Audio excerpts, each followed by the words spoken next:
Mira, ¿dónde tú estás? Ya estoy aquí, mi vida. ¿Pero qué están tomando? ¿Pero por qué? Porque me traje lo nuevo y diferente, Taíno Light Boricua Beer. Y lo más importante es que es lo nuevo y acabadita de salir al mercado. ¿Y saben buenas? Claro, ambas cervezas tienen los mismos beneficios que una copa de vino, con menos calorías. La Boricua Beer 6%, fuerte pero con sabor. Y la Taíno Light 4.5% y es artesanal. Eso me gusta.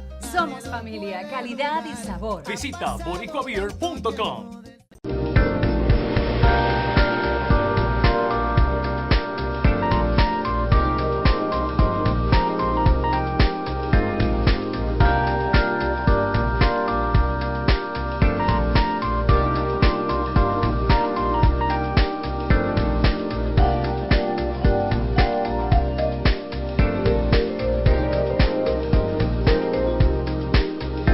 Good evening. Welcome to another edition of EduTV. I am your host, Greg Perkins, and today's guest we have with us Dr. Julio Valle, principal of Walker Middle School, and we have Dieudonne Gisubizo. Did I get that right? Yeah.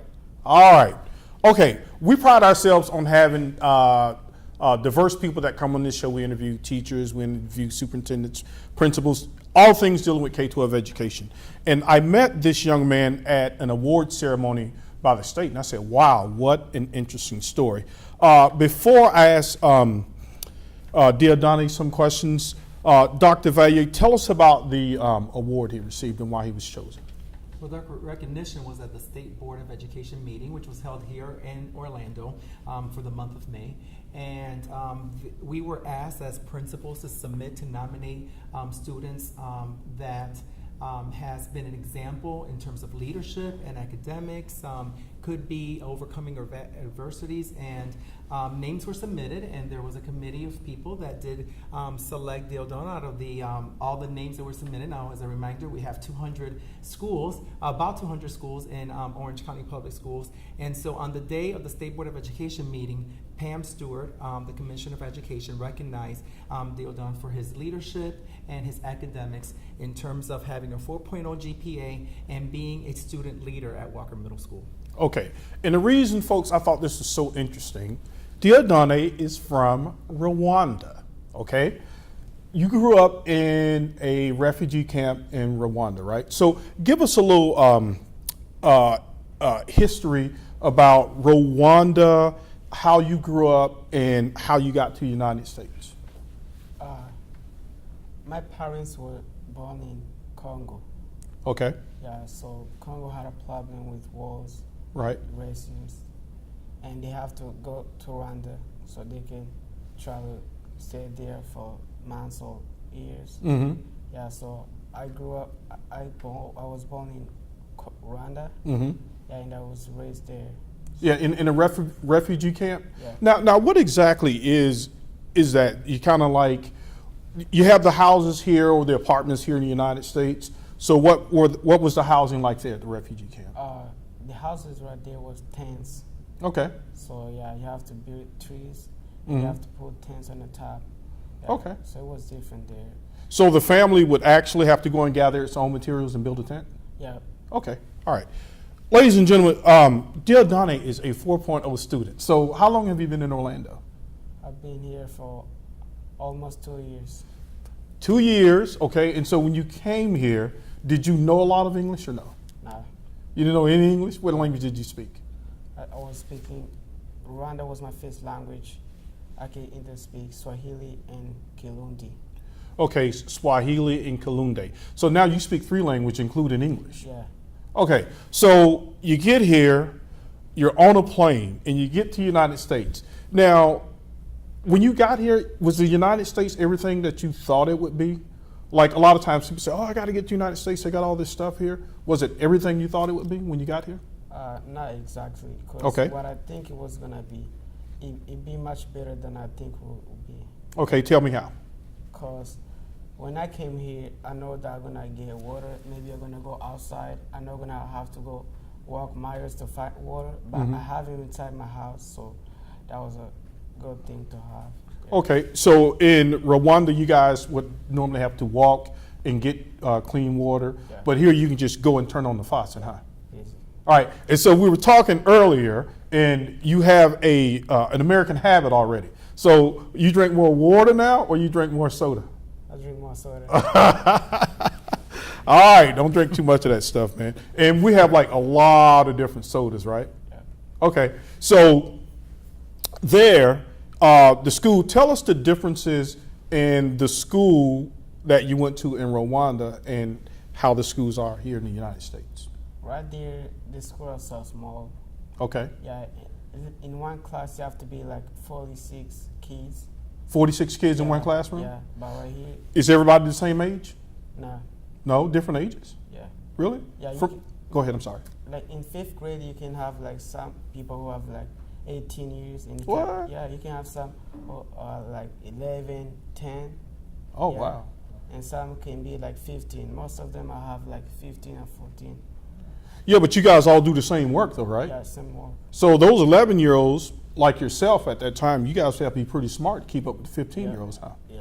Okay. So now tell us about your school experience here, because you came here, you didn't speak any English, but yet you have a 4.0. Tell us how you learned English.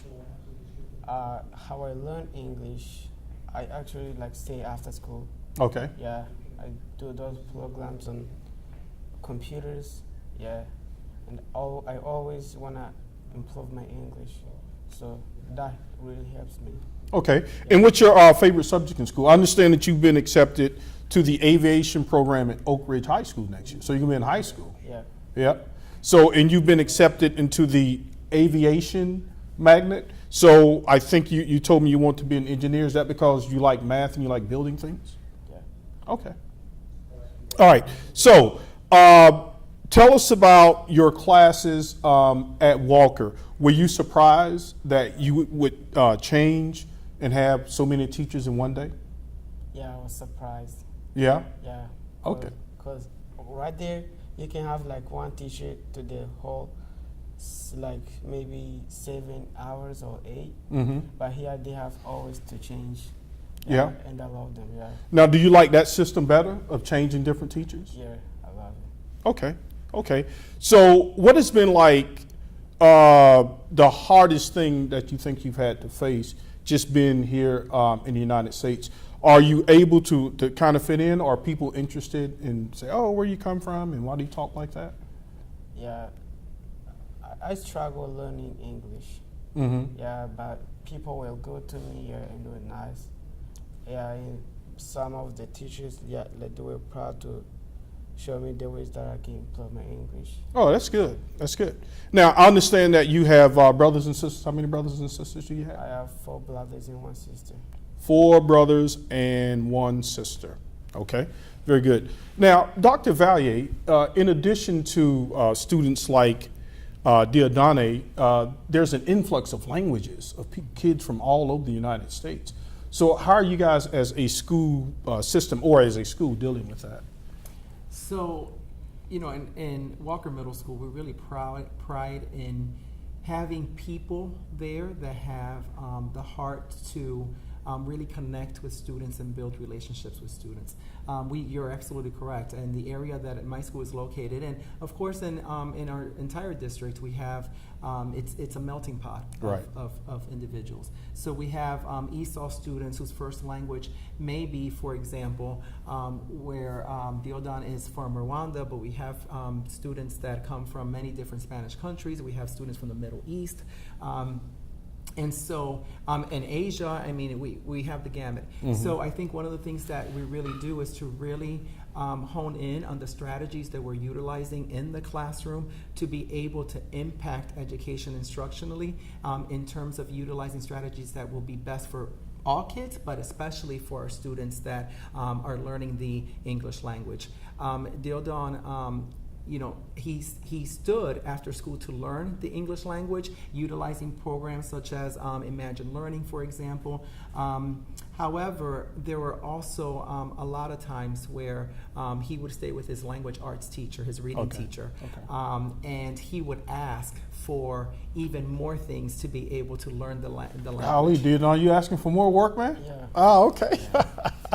But it's having those teachers that are like champions in terms of, every student needs an advocate. Every Right. student needs a champion in their lives to be able to believe in them. Right. And so I am blessed and thankful to have a wonderful staff at Walker that will take students such as Dieudonne under their wings and let them be able to fly and produce. Okay. All right. Dieudonne, have you started doing you've been here a couple of years now, so have you started doing a lot of the things that the kids do, like playing video games and have a favorite sports team and all that stuff? Yeah. Yeah? I've started doing like video games like basketball. Yeah? Yeah. You any good at it? Yeah. Okay. Who's your favorite sports team? You like football? You like American football, or you like soccer better? I like soccer better. You like soccer better? Yeah. Okay, I think the World Cup's coming up in a couple more years. So, you're going to go out for the soccer team over at Oak Ridge, or you think you may not have time because of your studies? I may not have time. You have time? Yeah. All right. I'm just gonna play at home. Just going to play at home? Yeah. That's right, because you want to get your work, right? Yeah. Okay, and be an engineer and design planes and make a lot of money. Yeah. All right. So, when you get students like Dieudonne, now he's from Rwanda. Like I know we get a lot of students from like Brazil, Venezuela, Puerto Rico, and it's sort of the Latino experience. But I know they're different subcultures. But do you have some type of immersion program? Because even for an American parent, it's hard for them to understand our sometimes complex system. So how do you do that with the parents and letting them know how the school system works? Well, one of the things that we have in Orange County Public Schools is our multilingual department. We actually, when Dieudonne came, because he was our first student that came from Rwanda, we wanted to make sure that we were able to communicate with the parents, not only verbally, but also when we send things home, and they would have the services to translate anything that we need translated correctly, really? to their home language. And Dieudonne was picking up the language so quickly that sometimes being able to translate through Dieudonne here at the school was something that we utilize. It never stopped from the parents. His parents are constantly involved. They're constantly saying, yes, I want my child to participate in these programs. So they're very supportive in that way. But all the communication that we've sent home was through trying to get everything translated for the family in their home language. Oh, okay. And that goes with any home language. Okay. Now, you've been over here a couple of years, right? What do you miss about Rwanda? The most thing I miss is the families there and friends. Yeah. The family and the friends? Yeah. Okay. All right. Now, we were also talking, and you told me about the food. So tell me about the food differences between Rwanda and here in the United States. Because you were saying that, like, what do you normally eat like once a week? But in the United States, we got pizza, we got hamburgers, we got hot dogs. So in Rwanda, how was it versus the United States? In Rwanda, I can start talking about drinks. Yeah, because since I was a kid, to 12 years old, I always drink water. Always, nothing but water. Just water. Yeah, never tasted a soda in your life, huh? Wow. Well, you must be in hog heaven now, man. Grape, orange, root beer. All right, now you told me also too, like your meals over there were pretty much the same. Like, what would you eat for like 1 week all the time? I would eat potatoes. Potatoes? Yeah. Would you eat them in like different ways? Like, how would you eat the potatoes? Like here we have French fries. We got the baked potato. How would you eat? I'll just put them in a saucepan and I cook them. Just eat it like that. Oh, okay. But here now, what do you get?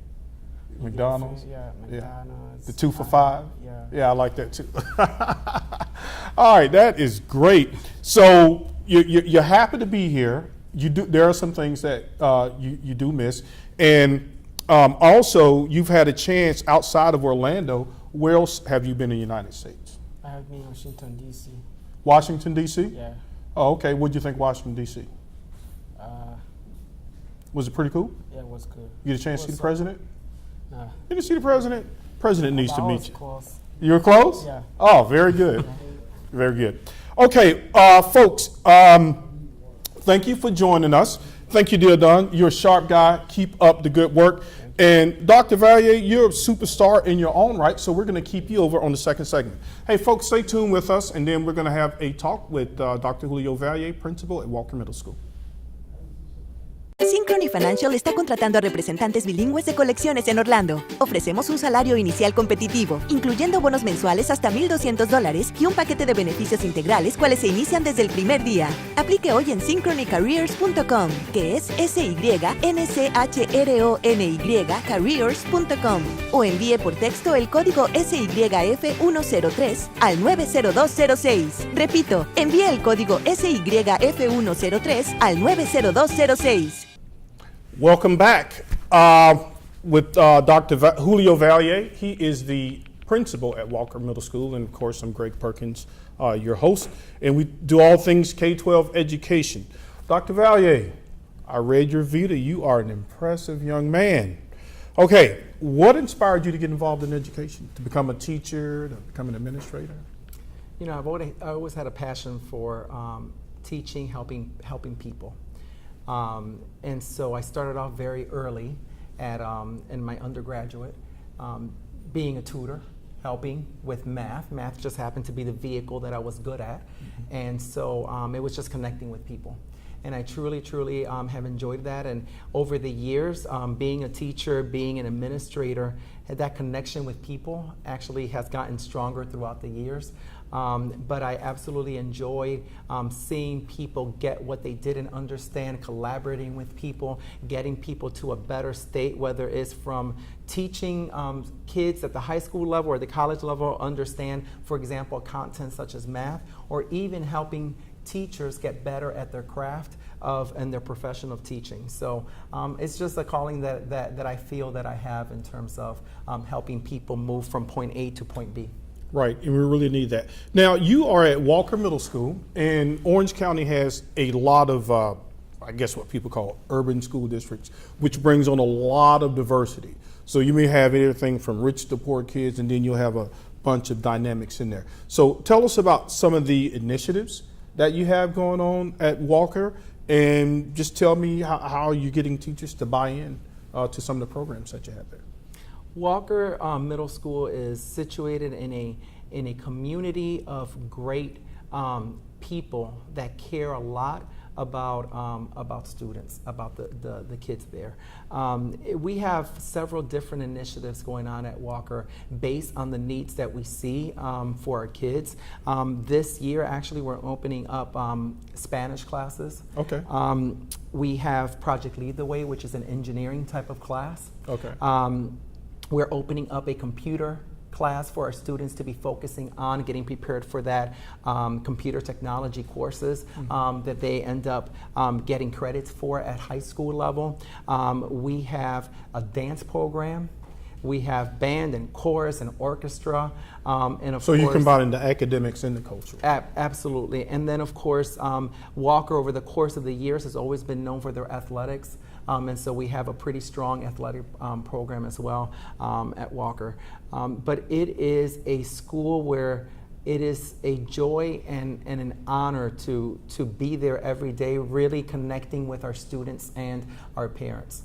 You can see that they value education as much as time permits in terms of our community parents, business partners, and the students. They want to be there. Yeah. Now, principals, I have some friends who are principals and a couple of people are superintendent, right? And I look at all this stuff. And then I have like another friend who's a teacher, and I look at all their stuff.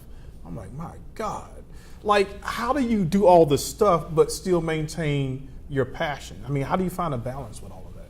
You know, I constantly, I live by these words, and in speaking to my teachers at every chance that I have, whether it's in a staff meeting, in a professional development, or informal conversation just among my colleagues within the school.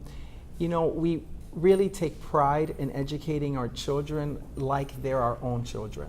And I think that when you wrap your head around, no matter how education changes over time, no matter, because education is not constant, that's pretty much the only thing that's not constant in terms of the different requirements that we have, the accountability system that we may have coming down the pike.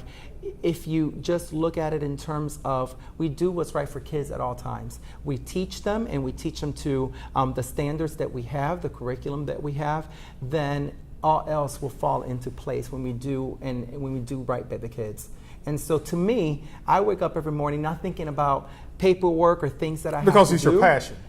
Exactly. Right, It's okay. you know, the kids are my passion, the Right. students are my passion, Right. and of course my teachers. And so that's something that I always remind our staff because you know, it can get overwhelming and even levels of frustration at times. So that's one thing that we always have to be thinking about. There's a reason why everyone at some point got into education. Right. And so to me, personally speaking, and I'm sure that many educators, if not all, agree that it is because of our kids. Yeah, it's a calling. I tell people all the time, I'm like, you know what, you can't go into teaching as a job.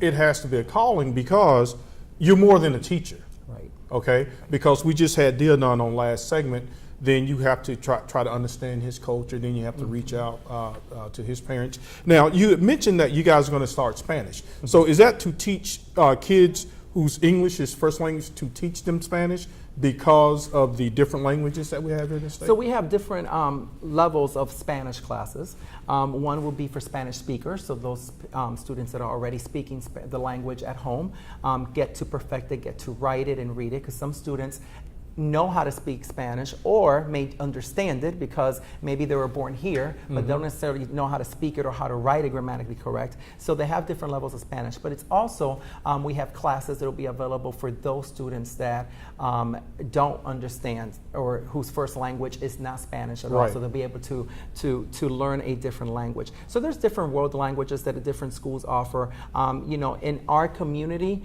by being bilingual, I think is important, and the Spanish language in Florida. will open up, Yeah. you know, some possibilities for them. Yeah, because even now you see a lot of the job applications. They say bilingual preferred. Right. So, and especially living in a state as diverse as Florida, and even in the United States, because the young man we had on Dieudonne last segment, he spoke at least 3 languages. United States, oh, we speak English, man. We don't want to know anything else. So I'm glad to see you have Spanish there. Now, there's a big influx of students coming from Puerto Rico. Are you guys experiencing any of that in Orange County? I know Osceola is experiencing a lot of that. Yeah, we do. I think that Orange County is just a melting pot for many different countries, nationalities. However, there is an influx of people that are coming, not only from Puerto Rico. I have seen even from South America, Central America. We have a few refugees that come in as well from different parts of different countries. And so while it is Spanish, the Spanish language, there's different dialects and different cultures that we have to learn. We have to be very sensitive to where people are coming from as well. But definitely we see that, and we see that at my school. Now, are a lot of the students that come in from the other countries, are they sort of surprised by our testing standards and it's the rigor that's involved with the U.S. school system? I think they're surprised, yeah, at many different levels. Like Dieudonne, for example, the education where he's from is not even free. Not everyone goes, you know, and so there's many different parts of different countries that's very similar to that. I think they're surprised in terms of the testing, but in terms of the accountability system and the constantly, you know, going from one class to the next class, and you know, different set of standards. So I just think that it could be so different than what they come from, and for some students, not even having that consistent education growing up, because you know, in some countries, like in Peru, for example, you have to have a uniform in order to even attend school, and you have to buy your books, you have to buy your uniforms, and so our poor families can send their kids to school, and so it is it's unfortunate, but they come here, and it's like Dieudonne has basically taken the opportunities that we have given in the States and have run with it, and so it's hard for us to even catch up to Dieudonne or students like that, because they've seen the difference, the flip side. Free books, free teachers. Yeah. Well, I mean, it's paid for, but I did a commentary on that, and I'm like, you know, I understand students and their challenge, because we all have challenges, right? But I'm like, you know, this country, man, the bus, it comes, it'll pick you up. It'll bring you to school. If you can't afford a breakfast or lunch, it'll give you one of those. It gives you free books. It gives you professionally trained teachers. And I'm like, come on, guys, why can't you sit there and get that? Right. How can we? I don't want to say. I will never say American kids are lazy, because this is like one of the most the greatest financial country, and it's very creative. But how do we keep our American students from becoming so apathetic because they have so much? Mm-hmm. How do we do that? How do we keep them challenged that way? You know, I don't have a cookie cutter answer for that, but I will tell you that I think that students that are instilled that from very young at school and at home, that education needs to be valued, that you take every opportunity that schools give you and take advantage of that, I think grow up knowing that that's something not to take for granted. I was born and raised here in the United States. I come from Puerto Rican parents who father went through only a third grade education and mom did not finish high school. But the one thing that I know is that they instilled in me and in my two older sisters the value that education has above anything else. And I will tell you that even going through my doctorate degree with a gray beard and everything else, my mom was always saying, when are you going to be done? You need to get done. And so that is something that I think comes from when you're young. But even when you don't have those things at home, I think students, when they have that champion at the school level, that mentoring, that one adult that connects with them at the school level, I think that's very important. You also have to have role models as well at the school level, being able to connect with kids so that they can see, this person can do it. There's no reason why I can't, even if they're going through adversities, even if they don't have the support system in their community or at home. Yeah, because we were talking about kids being exposed. Like Dieudonne, right? He had told me he'd already been to Washington, D.C. already. And I can tell you, I had not been to Washington, D.C. at his age, which is a great experience. So how do you do that? You get the parents to buy in, you guys raise money, and you take the kids? Because what a wonderful experience to take a trip up there like that. It is. And it's open to the entire school, 6th, 7th, and 8th grade. It's not one particular grade level. But every year, I tell you, when I tell you that there is a community of people that care at Walker Middle School, I really do mean that, because teachers have gotten together, staff members have gotten together, parents with the Parent-Teacher Student Association, even our own school board member have donated monies for students that can't go, but we would like them to be able to experience it. Dieudonne was one of those students last school year. And so the teachers got together, pot of money was available to be able to sponsor a few students, and he was one of those students. So it's an awesome educational field trip. I go to it along with about, depending how many students go, about 10 chaperones, which is all teachers and staff. And we really do a great job in terms of trying to make history come alive of what they have learned or about to learn. I have a teacher, Miss Robin, who is absolutely phenomenal when it comes to this field trip. That's part of her passion. And because of her, she makes this happen every single year. For the kids. I like what you said, making education come to life, because nowadays kids, they want to be entertained. And it kind of makes sense, because you need to say, okay, I'm reading about this stuff in this book, but what does it look like? What does it feel like? What does it taste like? How do you answer that question when the kid says to you, Dr. Valle, why am I sitting in this boring literature class? How do you answer that? Well, I answer that question that there is always something to learn from every single experience, from every single class, no matter how boring it can be. Later on, you will see how the connections are. And so, I try to make it real for them. If they're specific enough, I really give them examples. So if they give me a math question, I used to be a math teacher, I'm able to help them understand why it's important. If they give me something I'm not familiar with, these are, it's trying to make, but it's trying to make that connection of why is it important, and why is it important for you to know these things, because it's going to come again later. And so the exposure, if nothing else, at this point in their career as a student is very important. Well, we need more educators like you, sir. Thank you, Dr. Valle, and thank you again for joining us on EduTV. Good night.